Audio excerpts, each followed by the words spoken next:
Hello everybody, this is Terry, and I'm in the greenhouse today, and this is another edition of An Orchid a Day.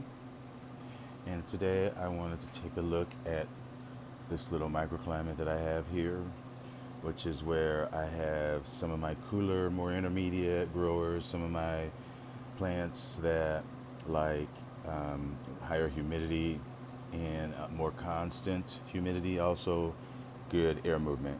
They do like sun, but they like more shaded, more filtered sun.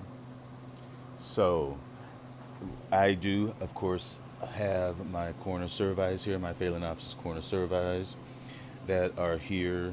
They like the extra humidity, they like the fans. So this is their place, and they are all doing great, showing buds. The spikes are completely still on the plant.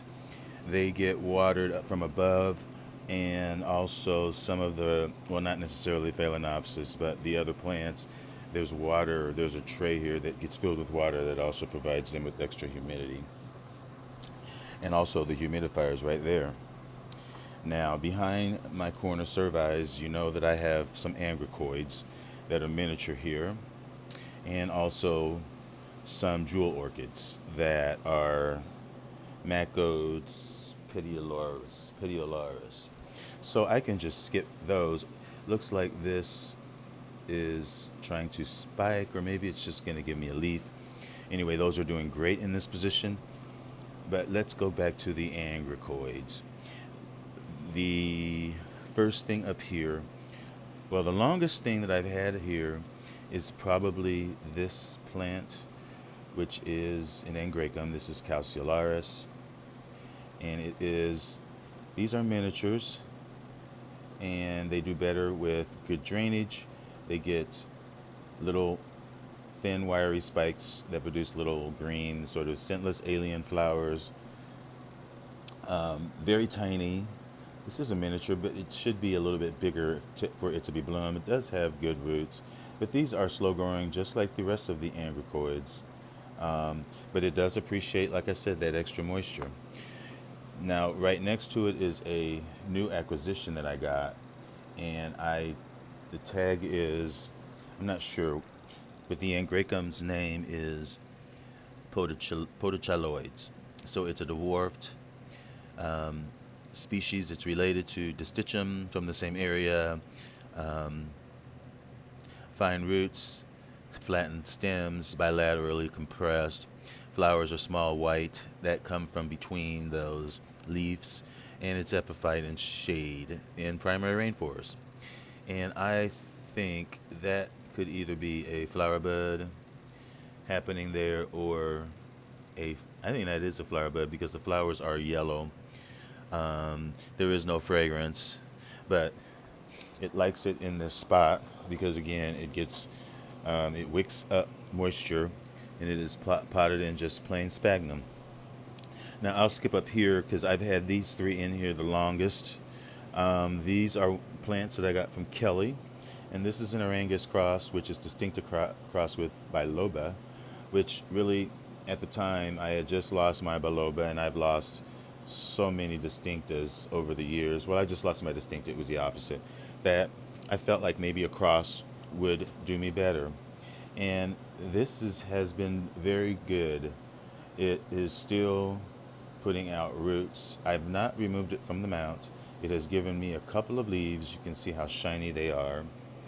So I am very positively thinking about these. They sit propped up in here so that the tips are just in the tray when it's filled with water, so that it's not completely soaking.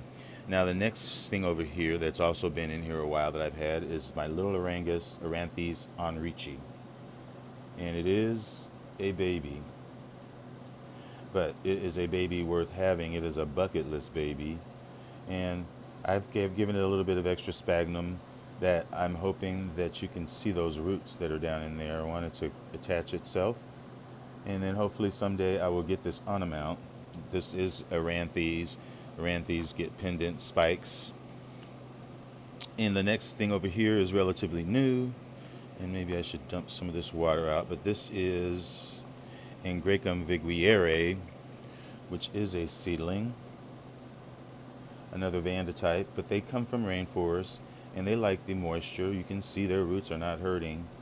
Um, like I said, this is a seedling. I've had this plant before, but it was a much bigger plant, and it gets really, really funky, orange tinted white flowers that are really nice. A little bit of a fragrance to it as well.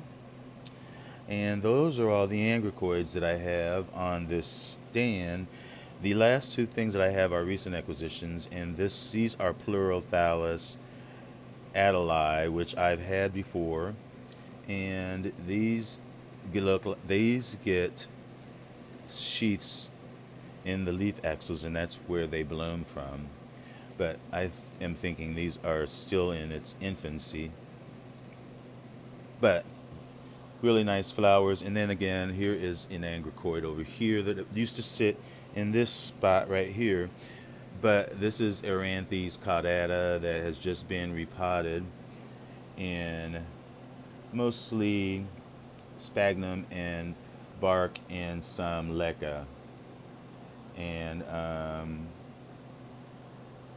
I think it's doing really well. I can still see the roots. And it's been repotted for a week now, so I think it's going to be fine. Oh, I do have my gigantea here. This is the Alba gigantea that I got.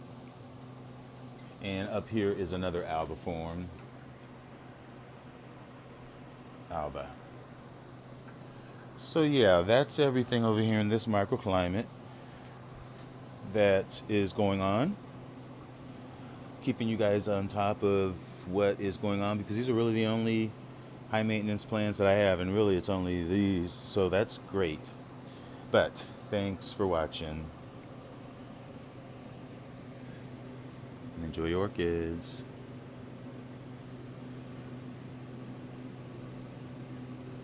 Bye.